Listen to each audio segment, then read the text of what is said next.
당신에게 하나만 묻겠습니다. 오늘 아침 눈을 떴을 때 가장 먼저 든 감정이 무엇이었습니까? 기대였습니까? 설렘이었습니까? 아니면 또 하루가 시작됐다는 무거운 한숨이었습니까? 솔직하게 대답해 보십시오. 알람이 울리기 전부터 이미 피곤했을 겁니다. 눈을 뜨자마자 핸드폰을 집어들고 카톡을 확인하고 뉴스를 훑어보고 그러다 시간이 되니까 일어났을 겁니다. 일어나고 싶어서가 아닙니다. 일어나야 하니까 일어난 겁니다. 저는 아르투어 쇼펜하우어입니다. 지난번에 저는 당신에게 물었습니다. 왜 대부분의 사람들은 평범하게 끝나는가? 왜 변하고 싶다고 말하면서 변하지 않는가? 왜 자신을 속이면서까지 현재에 머무르는가? 오늘은 그 다음 이야기를 하겠습니다. 더 불편한 이야기입니다. 왜 당신은 매일 출근하면서도 죽어가고 있는지, 왜 월급을 받으면서도 가난하다고 느끼는지, 왜 사람들 사이에 있으면서도 외롭다고 느끼는지, 그리고 가장 중요한 것, 왜 당신은 이 모든 걸 알면서도 아무것도 하지 않는지. 지난번 영상을 보고 많은 분들이 이렇게 말씀하셨습니다. 맞는 말인 건 알겠는데 현실이 안 되잖아요. 1시간을 나를 위해 쓰라고요. 그 1시간이 없어요. 쇼펜하우어 선생님은 직장 생활을 안 해보셨으니까 그런 말씀을 하시죠. 예상했습니다. 아니, 정확히 말하면 기다리고 있었습니다. 왜냐하면 이것이야말로 제가 오늘 이야기하려는 핵심이기 때문입니다. 인간이 변하지 못하는 진짜 이유는 시간이 없어서가 아닙니다. 돈이 없어서가 아닙니다. 환경이 안 돼서가 아닙니다. 당신이 변하지 못하는 진짜 이유는 고통에 중독되어 있기 때문입니다. 이 말이 이상하게 들리십니까? 누가 고통에 중독되겠냐고요. 하지만 잠시 생각해 보십시오. 당신은 매일 아침 싫은 곳에 출근합니다. 싫은 사람의 얼굴을 보고 싫은 일을 하고 싫은 회의에 참석합니다. 그리고 저녁이 되면 지쳐서 돌아와 소파에 눕습니다. 유튜브를 틀고 배달 음식을 시키고 그렇게 하루가 끝납니다. 다음 날 아침 똑같은 일이 반복됩니다. 여기서 질문합니다. 이 생활이 괴롭다면 왜 1년이 지나도 똑같고 3년이 지나도 똑같고 5년이 지나도 똑같습니까? 진짜 견딜 수 없었다면 이미 바꿨을 겁니다. 하지만 바꾸지 않았습니다. 이유는 단 하나입니다. 그 고통이 감당할 수 있는 수준이기 때문입니다.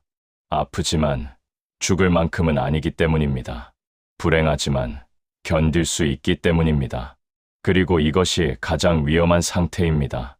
제가 200년 전에 이미 간파한 것이 있습니다. 인간은 극심한 고통에는 저항합니다. 하지만 적당한 고통에는 적응합니다.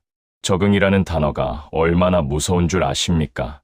적응이란 더 이상 고통을 고통으로 느끼지 못하게 된다는 뜻입니다. 매일 조금씩 죽어가고 있는데 그것을 일상이라고 부르게 된다는 뜻입니다. 당신이 지금 겪고 있는 무기력, 피로감, 공허함, 이것은 단순한 스트레스가 아닙니다. 이것은 적당한 고통에 중독된 인간의 증상입니다. 지금 이 순간에도 당신의 머릿속에서는 이런 생각이 지나가고 있을 겁니다. 그래도 나는 가족을 위해 일하는 거야. 책임이 있으니까 어쩔 수 없어. 다른 사람들도 다 이렇게 사는 거잖아. 이 문장들 얼마나 자주 쓰셨습니까? 저는 이것을 도덕적 방패라고 부릅니다. 자기 자신의 비겁함을 숭고함으로 포장하는 기술입니다. 가족을 위해 일한다고요?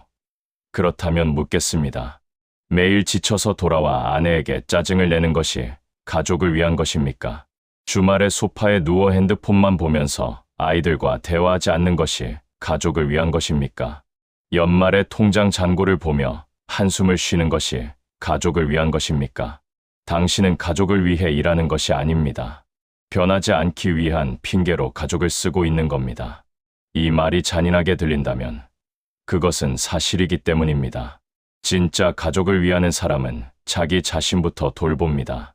자기 삶에 에너지가 있어야 타인에게도 줄 수 있습니다. 텅 빈 사람이 누군가를 채워줄 수는 없습니다. 하지만 당신은 이 순서를 뒤집어 놓았습니다. 자신을 텅 비게 만들어 놓고 그것을 희생이라고 부르고 있습니다. 희생이 아닙니다. 방치입니다. 자기 자신에 대한 방치. 자, 여기서 더 깊이 들어가겠습니다.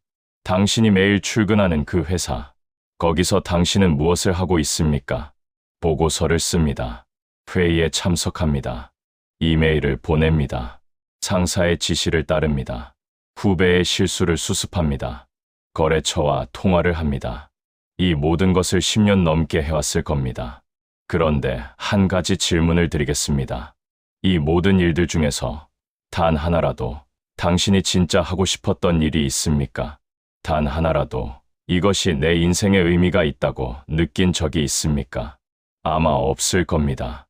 왜냐하면 회사라는 시스템은 애초에 당신의 의미를 위해 설계된 곳이 아니기 때문입니다. 회사는 당신의 시간을 사는 곳입니다. 당신의 에너지를 사는 곳입니다. 당신의 가능성을 사서 회사의 이익으로 전환하는 곳입니다. 그 대가로 당신에게 월급을 줍니다. 여기서 냉정한 사실을 하나 말씀드리겠습니다. 월급이란 당신이 만들어낸 가치의 전부가 아닙니다. 당신이 만들어낸 가치에서 회사가 가져갈 것을 가져가고 남은 나머지입니다. 당신이 100의 가치를 만들면 회사는 70을 가져가고 30을 월급으로 줍니다. 그리고 당신은 그 30을 받으며 감사합니다 라고 말합니다. 이것이 구조입니다. 이 구조 안에서 당신이 부자가 될 수 있다고 생각하십니까? 이 구조 안에서 당신이 자유로워질 수 있다고 생각하십니까? 불가능합니다. 월급은 당신을 먹여 살리기 위해 존재하는 것이 아닙니다. 당신을 딱 그 자리에 묶어두기 위해 존재하는 겁니다. 배고프지 않을 만큼만 줍니다.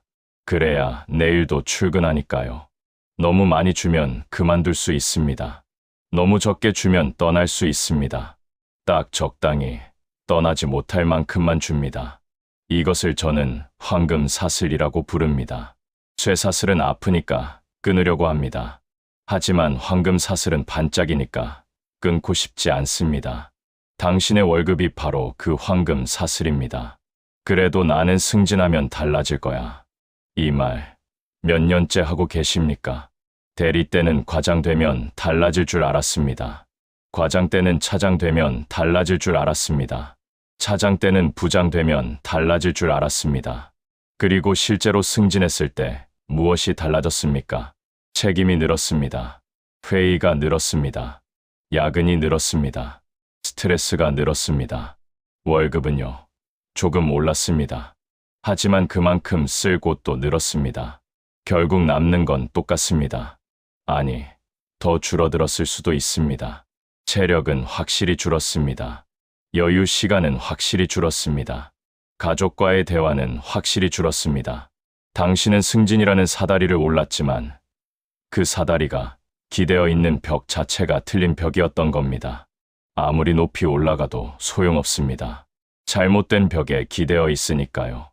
여기서 잠시 당신 주변을 둘러보십시오. 당신보다 5년, 10년 먼저 회사에 들어온 선배들, 그들의 얼굴을 떠올려 보십시오. 행복해 보입니까? 빛나 보입니까? 당신이 되고 싶은 모습입니까? 대부분은 아닐 겁니다. 피곤한 얼굴, 무기력한 눈빛, 점심시간에 하는 같은 불평, 이 회사 진짜 못 다니겠다 하면서도 10년째 다니는 사람들, 그들이 바로 5년 후, 10년 후의 당신입니다. 이것이 예언이 아니라 통계입니다. 같은 구조 안에서 같은 행동을 하면 같은 결과가 나옵니다. 당신만 예외일 거라는 생각, 그것이야말로 가장 위험한 착각입니다. 저는 이것을 개별성의 환상이라고 부릅니다. 모든 사람은 자기가 특별하다고 느낍니다. 자기만은 다를 거라고 생각합니다. 하지만 행동이 같으면 결과도 같습니다. 특별한 결과를 원하면 특별한 행동을 해야 합니다. 하지만 대부분의 사람들은 같은 행동을 하면서 다른 결과를 기대합니다. 이것을 어리석음이라고 하지 않으면 뭐라고 부르겠습니까? 자, 이쯤 되면 당신은 이렇게 생각할 겁니다. 그래서 어쩌라고? 회사를 그만두라고? 아닙니다. 저는 당신에게 회사를 그만두라고 말하지 않겠습니다. 그것은 무책임한 말이고 현실을 모르는 말이기 때문입니다. 하지만 분명히 말하겠습니다. 회사에 다니면서도 죽지 않는 방법이 있습니다. 월급을 받으면서도 영혼을 팔지 않는 방법이 있습니다. 다만 이것은 쉽지 않습니다. 쉽지 않기 때문에 대부분의 사람들이 하지 않습니다. 하지 않기 때문에 대부분의 사람들이 평범하게 끝납니다. 지난번에 저는 1시간의 법칙을 말씀드렸습니다. 하루에 단 1시간, 자기 자신을 위해 온전히 쓰라고. 오늘은 그 다음 단계를 말씀드리겠습니다. 그것은 인식의 분리입니다. 지금부터 잘 들으십시오. 당신이 회사에서 일하는 8시간, 그 시간 동안 당신은 직원입니다. 지시를 따르고 보고서를 쓰고 회의에 참석합니다. 하지만 그 8시간이 끝나는 순간 당신은 직원이 아닙니다. 당신은 당신입니다. 문제는 대부분의 사람들이 퇴근 후에도 직원으로 살고 있다는 겁니다. 퇴근 후에도 업무 카톡을 확인합니다.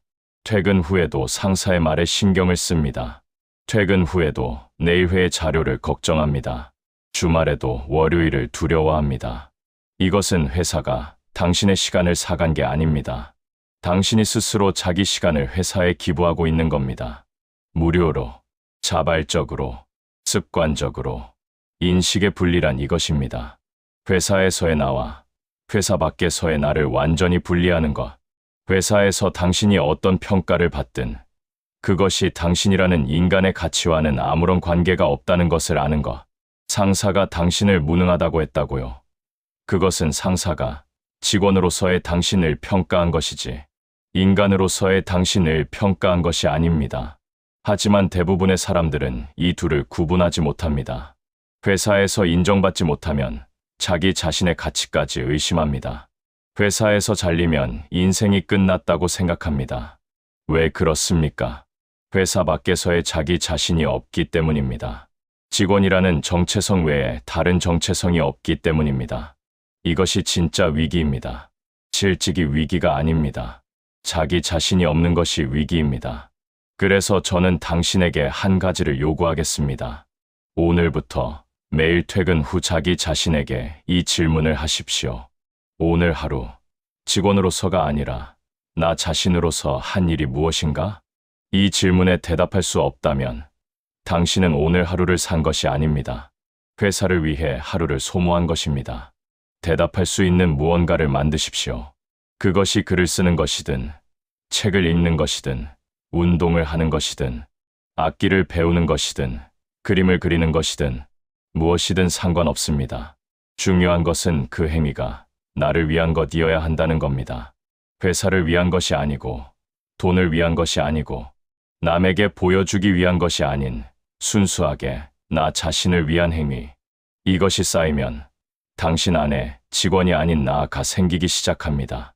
그 나아가 생기면 회사에서 무슨 일이 일어나도 흔들리지 않습니다. 왜냐하면 회사는 당신의 일부이지 전부가 아니게 되니까요. 하지만 여기서 당신은 또 이런 생각을 할 겁니다. 그거 다 좋은 말인데 퇴근하면 진짜 아무것도 하기 싫어요. 몸이 너무 피곤해요. 의지가 없어요. 알고 있습니다. 그래서 두 번째로 말씀드리는 것이 있습니다. 에너지 감사입니다. 지금 당신의 에너지가 어디에 쓰이고 있는지를 정확하게 살펴보십시오. 출근 전 30분, 핸드폰을 보며 쓸데없는 뉴스를 읽는 데 쓰입니다. 점심시간, 동료와 회사 험담을 하는 데 쓰입니다. 퇴근 후, 유튜브 쇼츠를 넘기는 데 쓰입니다. 잠들기 전 SNS를 스크롤하는 데 쓰입니다. 이것들을 다 합치면 하루에 최소 23시간입니다. 당신은 시간이 없는 것이 아닙니다. 에너지를 쓸데없는 곳에 쏟아붓고 있는 겁니다. 그리고 그 쓸데없는 것들은 한 가지 공통점이 있습니다. 전부 자극은 있지만 의미는 없다는 것입니다. 뉴스를 읽으면 잠깐 자극이 됩니다. 하지만 30분 뒤에 무슨 내용이었는지 기억나지 않습니다. 쇼츠를 보면 잠깐 웃깁니다. 하지만 1시간 뒤에 뭘 봤는지 기억나지 않습니다. 험담을 하면 잠깐 속이 시원합니다. 하지만 집에 가면 오히려 기분이 더 나빠집니다. 이것들이 전부 당신의 에너지를 빨아먹고 있습니다. 그리고 정작 자기 자신을 위한 1시간이 되면 에너지가 없습니다. 피곤한 게 아닙니다. 이미 에너지를 전부 낭비한 겁니다. 그래서 에너지 감사가 필요합니다. 내 에너지가 어디에 쓰이고 있는지를 자각하는 것, 그리고 의미 없는 곳에 쓰이는 에너지를 회수하는 것, 거창한 것이 아닙니다. 출근 전 30분, 뉴스 대신 책 한 페이지를 읽으십시오. 점심시간, 험담 대신 혼자 산책을 하십시오. 퇴근 후, 쇼츠 대신 10분만 자기 생각을 글로 적어보십시오. 이것만으로도 당신의 하루는 완전히 달라집니다. 왜냐하면 에너지의 방향이 바뀌기 때문입니다. 밖으로 흩어지던 에너지가 안으로 모이기 시작합니다. 그때 비로소 당신은 나를 위한 시간의 힘을 느끼게 됩니다. 마지막으로 한 가지만 더 말씀드리겠습니다. 인간관계에 대해서입니다. 40대가 되면 인간관계가 단순해진다고들 합니다. 하지만 저는 다르게 봅니다. 40대의 인간관계는 단순해진 것이 아니라 고착된 것입니다. 더 이상 새로운 사람을 만나지 않습니다. 더 이상 깊은 대화를 하지 않습니다. 만나는 사람은 항상 같고 하는 이야기도 항상 같습니다. 회사 동료와는 회사 이야기를 합니다. 학교 친구와는 옛날 이야기를 합니다. 가족과는 대화 자체가 줄었습니다. 이것이 왜 문제인지 아십니까? 인간은 관계를 통해 자기 자신을 인식하기 때문입니다. 고착된 관계 안에서는 고착된 자아만 보입니다. 항상 같은 사람을 만나면 항상 같은 나만 봅니다. 회사 동료 앞에서는 항상 직원으로서의 나입니다. 학교 친구 앞에서는 항상 과거의 나입니다. 그 어디에도 지금의 진짜 나는 없습니다. 그래서 당신은 외로운 겁니다. 사람이 없어서가 아닙니다. 진짜 나를 보여줄 곳이 없어서 외로운 겁니다. 여기서 제가 제안하는 것은 이겁니다. 관계의 물갈이를 하십시오. 모든 관계를 끊으라는 뜻이 아닙니다. 새로운 관계를 하나 만들라는 뜻입니다. 당신이 하고 싶은 것, 배우고 싶은 것, 관심 있는 것, 그 분야에서 한 명의 새로운 사람을 만나보십시오. 그 사람은 당신의 직급을 모릅니다. 당신의 연봉을 모릅니다. 당신의 회사를 모릅니다. 그 사람 앞에서 당신은 직원이 아닙니다. 그냥 한 사람입니다. 이 경험이 당신에게 무엇을 줄지는 직접 해보시면 알게 됩니다. 자, 정리하겠습니다. 오늘 제가 당신에게 말한 것은 3가지입니다. 첫째, 인식의 분리. 회사에서의 나와 회사 밖에서의 나를 분리하십시오. 직원이라는 정체성이 당신의 전부가 되게 하지 마십시오. 둘째, 에너지 감사. 당신의 에너지가 어디에 쓰이고 있는지 자각하십시오. 의미 없는 자극에 에너지를 낭비하지 마십시오. 셋째, 관계의 물갈이. 고착된 관계 밖으로 한 발 나가십시오. 직원이 아닌 나를 보여줄 수 있는 관계를 하나 만드십시오. 이 3가지가 당신의 인생을 극적으로 바꿔줄 거라고는 말하지 않겠습니다. 하지만 분명히 말할 수 있는 것은 이 3가지를 하지 않으면 당신의 인생은 절대 바뀌지 않는다는 겁니다. 그리고 마지막으로 이것만은 기억하십시오. 당신은 지금 천천히 죽어가고 있습니다. 매일 아침 알람에 맞춰 일어나고 매일 저녁 지쳐서 쓰러지고 주말에는 다음 주를 두려워하며 연말에는 올해도 그냥 지나갔다고 한탄하면서 이것을 살아있다고 부를 수 있습니까? 심장이 뛰고 있다고 살아있는 것이 아닙니다. 숨을 쉬고 있다고 살아있는 것이 아닙니다. 살아있다는 것은 내가 선택한 하루를 보내고 있다는 것입니다. 내가 원하는 방향으로 한 걸음이라도 나아가고 있다는 것입니다. 오늘 당신에게 묻겠습니다.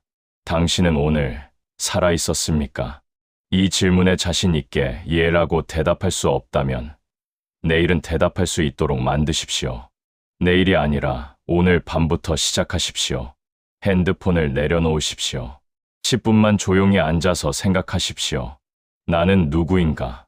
직원이라는 이름을 빼면 나는 무엇이 남는가? 이 질문 앞에서 아무것도 떠오르지 않는다면 그것이 바로 당신이 지금 시작해야 하는 이유입니다. 아무것도 없는 곳에서 무언가를 만들어 가는 것, 그것이 진짜 살아있는 것입니다. 저는 200년 전에 이미 죽은 사람입니다. 하지만 제 생각은 아직 살아있습니다. 그 이유는 단 하나입니다. 저는 살아있는 동안 저 자신으로서 살았기 때문입니다. 당신도 그렇게 사십시오. 직원으로 죽지 말고 자기 자신으로 사십시오. 시간은 당신이 생각하는 것보다 훨씬 적게 남아 있습니다. 아르투어 쇼펜하우어였습니다.